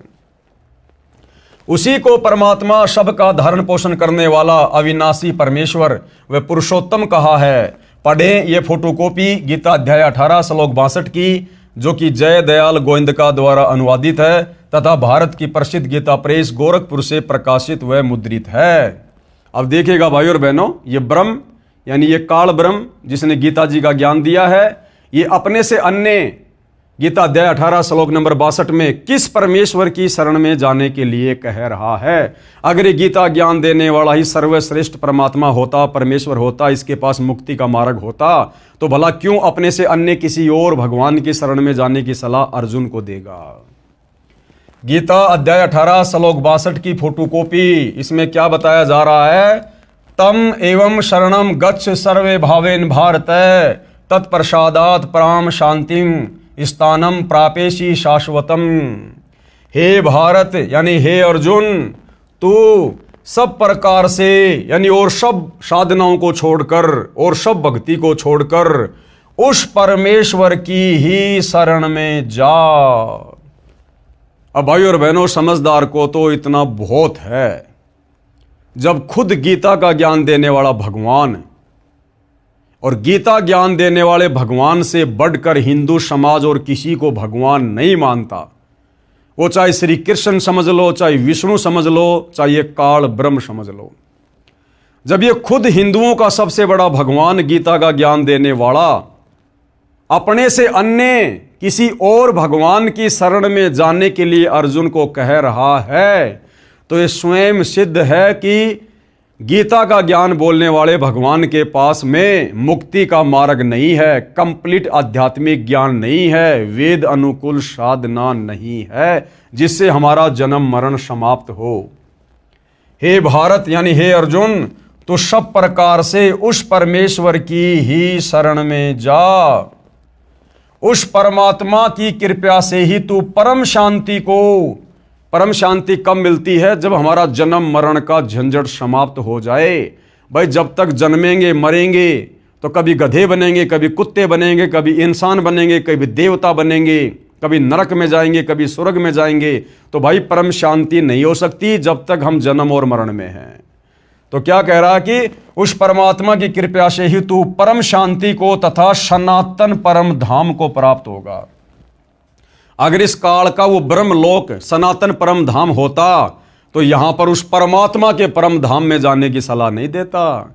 तो सनातन परम धाम का मतलब होता है जिस लोक का कभी भी विनाश नहीं होता है, कभी भी वहां प्रलय महाप्रलय नहीं होती है, और वहां के जीव कभी भी मरते नहीं हैं, विनाश नहीं होता है। इतना क्लियर कर दिया भाई और बहनों। लेखक यानी सतगुरु रामपाल जी क्या कह रहे हैं? क्या आप जानते हैं गीता अध्याय 7 श्लोक 29 में गीता ज्ञान देने वाले प्रभु ने कहा है कि जो साधक यानी भगत केवल जरा यानी वृद्ध अवस्था बुढ़ापे के दुख से तथा मरण यानी मौत के दुख से छूटने के लिए ही प्रयत्नशील हैं, यानी साधना करते हैं, भक्ति करते हैं, वे तत्ब्रह्म यानी उस ब्रह्म यानी गीता अध्याय 18 श्लोक 62 में बताए परमेश्वर को तथा संपूर्ण अध्यात्म ज्ञान यानी तत्व ज्ञान को तथा संपूर्ण कर्मों को जानते हैं, यानी एक लेवा एक देवा दूतम वाली कथा जानते हैं।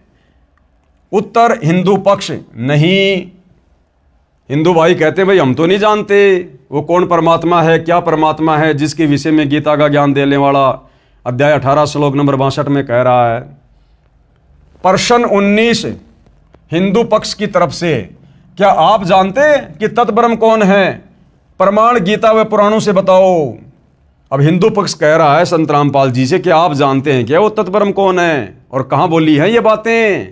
गीता ज्ञान देने वाला भगवान कहां कह रहा है? तो गुरुदेव भगवान अब आपको गीता जी से ही प्रमाण दिखा रहे हैं। उत्तर लेखक यानी सतगुरु रामपाल जी ने कहा, हां सुनो मैं जानता हूं। गीता अध्याय 8 श्लोक 1 में अर्जुन ने गीता ज्ञान देने वाले इस काल ब्रह्म से प्रश्न किया, किम तत्ब्रह्म, कि वह तत्ब्रह्म क्या है, यानी तेरे से अन्य वो परमात्मा कौन है, क्या है, जिसके विषय में आपने यानी गीता ज्ञान देने वाले ने गीता अध्याय 7 श्लोक 29 में कहा है। इसका उत्तर गीता ज्ञान बताने वाले प्रभु यानी काल ब्रह्म ने आपके अनुसार श्री कृष्ण जी ने गीता अध्याय 8 श्लोक नंबर 3 में जवाब दिया है और कहा है वह परम अक्षर ब्रह्म है। साफ साफ बताया है कि वो तत्ब्रह्म क्या है, परम अक्षर ब्रह्म है, वो सत्य पुरुष है, वो कबीर देव है जो सनातन परम धाम सतलोक में रहता है। फिर इसी प्रसंग को आगे बढ़ाते हुए गीता ज्ञान देने वाले ने गीता के इसी अध्याय 8 के श्लोक 5 और 7 तथा श्लोक 8, 9, 10 में स्पष्ट किया है कि श्लोक 5 से 7 जो पुरुष अंत काल में मुझको ही सुमरण करता हुआ शरीर को त्याग कर जाता है वह मेरे साक्षात रूप को प्राप्त होता है, यानी काल रूप को प्राप्त होता है, ब्रह्मलोक में जाता है। इसमें कुछ भी संशय नहीं है। गीता अध्याय 8 श्लोक 5। हे कुंती पुत्र अर्जुन, अंत काल में मनुष्य यानी साधक जिस जिस भी भाव को यानी इष्ट को सुमरण करता हुआ शरीर का त्याग करता है उस भाव को ही प्राप्त होता है, क्योंकि वह सदा उसी के भाव से भावित हो रहा है। गीता अध्याय 8 श्लोक 6। यानी अंतिम समय में मरते समय आप जिस भी इष्ट का सुमरण करते हो उसी के लोक में जाते हो। इसलिए हे अर्जुन, तू सब समय में निरंतर मेरा सुमरण कर और युद्ध भी कर यानी काम धंधा भी कर और मेरा सुमरण भी कर ओम नाम का। इस प्रकार मुझ में समर्पित भाव से युक्त होकर तू निसंदेह मुझको ही प्राप्त होगा, यानी मेरे ब्रह्मलोक में आएगा और ब्रह्मलोक में आने के बाद लंबे समय तक रहेगा। उसके बाद जब तेरी भक्ति कमाई खर्च होगी फिर तेरे को नीचे नरक में डाला जाएगा, 84 लाख योनियों में डाला जाएगा, क्योंकि खुद फिर ये गीता अध्याय 8 श्लोक नंबर 16 में कहता कि ब्रह्मलोक पर्यंत सर्वलोक पुनरावर्ती में अर्थात जन्म और मरण में है। हे भद्र पुरुष, इन उपरोक्त श्लोकों में तो गीता ज्ञान देने वाले ने अपनी भक्ति करने को कहा है जिससे उसी को प्राप्त होगा। फिर गीता अध्याय 8 के श्लोक 8, 9, 10 तथा 20 व 22 में उस परम अक्षर ब्रह्म की भक्ति करने को कहा है, जिसके विषय में ऊपर बताया है। यानी यहां पर गीता अध्याय 8 श्लोक 7 में तो ये काल ब्रह्म अर्जुन को अपनी भक्ति करने के लिए कह रहा है, और फिर गीता अध्याय 8 श्लोक नंबर 8, 9, 10, 20 व 22 में अपने से अन्य उस परम अक्षर ब्रह्म की भक्ति करने की सलाह दे रहा है, जिसकी भक्ति करने से तेरा स्थायी रूप से जन्म मरण समाप्त हो सकता है। गीता अध्याय 8 श्लोक 8, 9, 10। हे पार्थ, परमेश्वर के यानी परम अक्षर ब्रह्म के अभ्यास रूप योग से यानी उसकी भक्ति करने से युक्त दूसरी ओर न जाने वाले चित्त से निरंतर चिंतन करता हुआ मनुष्य परम दिव्य परमेश्वर यानी परम अक्षर ब्रह्म को ही प्राप्त होगा। यानी जो अंतिम श्वास तक तत्वदर्शी संत से उपदेश लेकर उस परम अक्षर ब्रह्म की साधना करेगा और मरते समय तक करता रहेगा, वो अंत में उसी के सनातन परम धाम में जाएगा। ये सारांश है गीता अध्याय 8 श्लोक 8 का। श्रीमान जी, अब सतगुरु रामपाल जी क्या कह रहे हैं हिंदू पक्ष से कि श्रीमान जी ध्यान देना, इस श्लोक 9 में गीता बोलने वाले प्रभु यानी आपके अनुसार श्री कृष्ण जी ने यह भी स्पष्ट कर दिया कि वही सर्वस्य धातारम यानी वो परम अक्षर ब्रह्म ही सबका धारण पोषण करने वाला है। यानी ये कह रहा है कि मैं भी भैया सबका पेट नहीं भर सकता, सबका पेट भरने वाला तीनों लोकों में प्रवेश करके वो परम अक्षर ब्रह्म ही है, मेरा भी पेट वही भर रहा है। जो अनादि सबके नियंता, सूक्ष्म से अति सूक्ष्म सबके धारण पोषण करने वाले, अचिंत्य स्वरूप सूर्य के सदृश प्रकाशमान, अज्ञान से अति परे शुद्ध सच्चिदानंद घन परमेश्वर का सुमरण करता है। गीता अध्याय 8 श्लोक 9। वह भक्ति युक्त पुरुष यानी ऐसी भक्ति करने वाला उस परम अक्षर ब्रह्म की तत्वदर्शी संत से लेकर वह भक्ति युक्त पुरुष यानी भगत अंत काल में योग बल से यानी भक्ति की शक्ति से प्राणों यानी श्वासों को भ्रकुटी के मध्य में अच्छी तरह स्थापित करके यानी अपनी सुरती नृत्य उस परमात्मा के चरणों में लगा के फिर निश्चल मन से यानी निश्चल मन यानी किसी भी प्रकार से डगमग ना होने वाले मन से सुमरण करता हुआ उस मेरे से दूसरे, गीता ज्ञानदाता कह रहा कि मेरे से दूसरे दिव्य पुरुष यानी परम अक्षर ब्रह्म परमेश्वर को ही प्राप्त होता है। क्लियर कर दिया गीता ज्ञानदाता ने। हे जेंटलमैन यानी सतगुरु रामपाल जी कह रहे हैं उन नादान हिंदू भाई बहनों से जो इस प्रकार के सवाल कर रहे हैं अज्ञानता में। हे जेंटलमैन, क्या आपको व आपके धर्म गुरुओं को उस परमेश्वर परम अक्षर ब्रह्म का पता है? वह कौन है जिसकी शरण में जाने से परम शांति तथा सनातन परम धाम सतलोक प्राप्त होता है? तो जेंटलमैन ने क्या कहा, कभी सुना ही नहीं, गीता रोज पढ़ता हूं, आज आंखें खुली हैं। अब भाई ठंडा हो गया लास्ट में जाके इतने प्रमाण देखने के बाद कि भाई मैंने तो कभी सुना ही नहीं, ना कभी हमारे धर्म गुरुओं ने बताया, और मैं तो रोज गीता पढ़ता था, लेकिन मेरी तो आंखें आज खुली हैं ये प्रमाण देखकर। क्या कह रहा है? जेंटलमैन ने कहा कभी सुना ही नहीं, गीता नित्य पढ़ता हूं, आज आंखें खुली हैं। तो बाकी भाई बहनों की भी आंखें खुल जानी चाहिए, अन्यथा भाई और बहनों समय बहुत तेजी से गतिमान है। पढ़ें उपरोक्त गीता के सर्व श्लोकों की फोटोकॉपी, जिसके अनुवादक श्री जय दयाल गोविंदका जी हैं तथा प्रकाशक व मुद्रक गीता प्रेस गोरखपुर है। इसी पुस्तक के पेज 20 व 23 पर गीता बोलने वाला नाशवान है, गीता का ज्ञान देने वाला ये ब्रह्मा विष्णु महेश का पिता, दुर्गा का पति, ये काल ब्रह्म जिसको क्षर ब्रह्म भी कहते हैं, क्षर पुरुष भी कहते हैं, ज्योति निरंजन भी कहते हैं, ये किस ब्रह्मांड का स्वामी है, ये भी नाशवान है, जन्म और मृत्यु होती है इसकी, सब कुछ गीता जी में लिखा हुआ है कंप्लीट। आप जी देखते जाइए। गीता बोलने वाला नाशवान है और परम अक्षर ब्रह्म यानी जिसके विषय में गीता ज्ञानदाता बार बार कहता कि उसकी शरण में जा, उसकी शरण में जा, वह परम अक्षर ब्रह्म अविनाशी है जिसका नाम कबीर है। प्रमाण के लिए गीता अध्याय 4 श्लोक 5, अध्याय 2 श्लोक 12, अध्याय 10 श्लोक 2 में पढ़ें। यानी गीता जी के इन श्लोकों में ये गीता का ज्ञान देने वाला भगवान, ये काल ब्रह्म अपनी जन्म और मृत्यु के विषय में बातें कर रहा है कि भाई मेरी तो जन्म और मृत्यु होती है। कौन कौन से श्लोकों में? अध्याय 4 श्लोक 5, अध्याय 2 श्लोक 12 और अध्याय 10 श्लोक 2 में, जिनमें गीता ज्ञानदाता ने अपना जन्म मृत्यु होना स्वीकारा है, तथा गीता अध्याय 2 श्लोक 17 में तथा अध्याय 15 के श्लोक 17 में अपने से अन्य यानी परम अक्षर ब्रह्म यानी सर्वश्रेष्ठ परमात्मा यानी परमेश्वर को अविनाशी बताया है। गीता अध्याय 18 श्लोक 62 में उसी की शरण में जाने को गीता बोलने वाले आपके अनुसार श्री विष्णु जी ने कहा है। कृपया पढ़ें फोटोकॉपी उपरोक्त श्लोकों की इसी पुस्तक के पेज नंबर 24 और 25 पर, यानी पहले आप जी देख चुके हैं, पढ़ चुके हैं, वीडियो दोबारा से देख सकते हैं। भ्रम निवारण गीता अध्याय 15 श्लोक 18 में गीता ज्ञानदाता ने बताया है कि मैं लोकवेद यानी दंत कथा के आधार से पुरुषोत्तम प्रसिद्ध हूं, क्योंकि मैं अपने अंतर्गत सब प्राणियों से उत्तम हूं।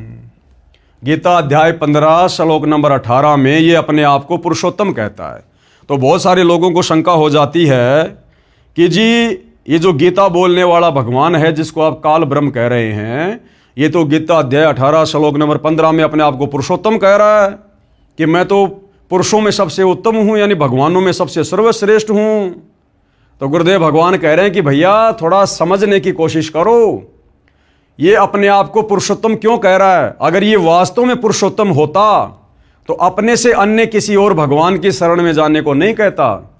यदि ये स्वयं ही पुरुषोत्तम होता तो ये स्वयं गीता अध्याय 15 श्लोक नंबर 17 में ये नहीं कहता कि उत्तम पुरुष है तू अन्य परमात्मा इति उदाहरते, यानी उत्तम पुरुष, उत्तम भगवान, सर्वश्रेष्ठ भगवान तो कोई और ही है जिसको परमात्मा कह सकते हैं। तो गीता अध्याय 15 श्लोक नंबर 18 में जो ये अपने विषय में पुरुषोत्तम कह रहा है, क्यों कह रहा है? ये कह रहा है कि मैं तो लोक वेद के आधार से पुरुषोत्तम बना हुआ हूं।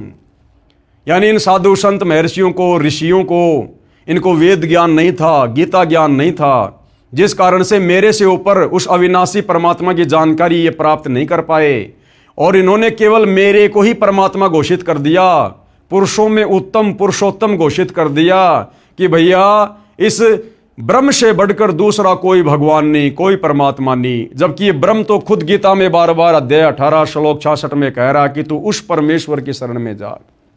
तो इन ऋषि मुनियों ने वेदों को अच्छे से पढ़ा नहीं, पढ़ा तो समझा नहीं, क्योंकि समझ में आएंगे तत्वदर्शी संत की शरण में आने से, और तत्वदर्शी संत इनको मिला नहीं, मिला तो इन्होंने स्वीकार नहीं किया मान बढ़ाई में आके, जिस कारण से ये लोग गीता के ज्ञान को समझ नहीं पाए, और इस ब्रह्म से ऊपर इन्होंने और किसी को भगवान नहीं माना, जिस कारण से ये लोग ब्रह्म को लोक वेद के माध्यम से, सुनी सुनाई बातों के माध्यम से पुरुषोत्तम कह रहे हैं। भ्रम निवारण गीता अध्याय 15 श्लोक 18 में गीता ज्ञानदाता ने बताया है कि मैं लोक वेद यानी दंत कथा के आधार से पुरुषोत्तम प्रसिद्ध हूं, क्योंकि मैं अपने अंतर्गत सब प्राणियों से उत्तम हूं, क्योंकि ये 21 ब्रह्मांड का राजा है, और ये बाकी जितने भी प्राणी हैं, देवी दुर्गा, ब्रह्मा विष्णु महेश, 33 करोड़ देवी देवता, 88,000 ऋषि, 9 नाथ 84 सिद्ध, बाकी यहाँ के छोटे मोटे गुरुजन, आचार्य, शंकराचार्य, ये सब इस काल के अंतर्गत हैं 21 ब्रह्मांड में। इसलिए लोक वेद के आधार से, दंत कथा के आधार से, गीता और वेदों का संपूर्ण ज्ञान ना होने की वजह से हमारे धर्मगुरुओं ने इस ब्रह्म से ऊपर किसी को जाना नहीं, पहचाना नहीं, गीता को समझ नहीं पाए। इस कारण से हमारे ऋषि मुनियों ने, धर्मगुरुओं ने इस ब्रह्म को ही पुरुषोत्तम घोषित कर दिया। तो ये गीता ज्ञानदाता कह रहा कि भैया मैं पुरुषोत्तम नहीं हूं, मैंने तो गीता अध्याय 15 श्लोक नंबर 17 में बता दिया कि उत्तम पुरुष है तू अन्य परमात्मा इति उदाहरते, ये लोकतरम अवश्य विभर्ति अवय ईश्वर है, कि भाई उत्तम परमेश्वर, उत्तम परमात्मा, उत्तम पुरुष, सर्वश्रेष्ठ भगवान तो मेरे से अन्य है, जो परम अक्षर ब्रह्म है, जो सनातन परम धाम में रहता है।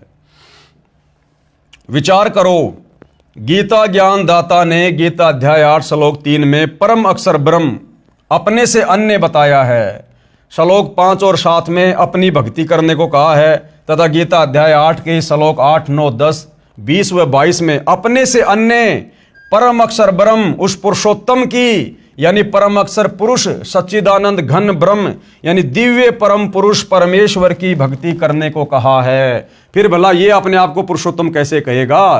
पुरुषोत्तम तो इसको हमारे ज्ञानहीन धर्म गुरुओं ने मान रखा है। गीता अध्याय 8 श्लोक 9 में भी उसी को सबका धारण पोषण करने वाला बताया है।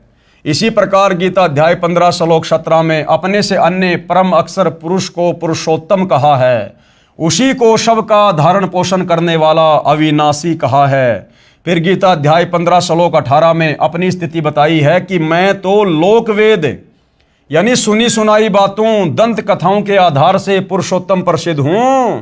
वास्तव में पुरुषोत्तम तो ऊपर गीता अध्याय 15 श्लोक 17 में बता दिया कि वो परम अक्षर ब्रह्म है, जो तीनों लोकों में प्रवेश करके सबका धारण पोषण करता है, जो सतलोक में रहता है। कबीर देव कुछ एक व्यक्ति श्लोक 18 को पढ़कर कहते हैं कि देखो गीता ज्ञान देने वाला अपने को पुरुषोत्तम कह रहा है, इससे अन्य कोई पुरुषोत्तम नहीं है। उसकी मूर्ख सोच का उत्तर ऊपर स्पष्ट कर दिया है।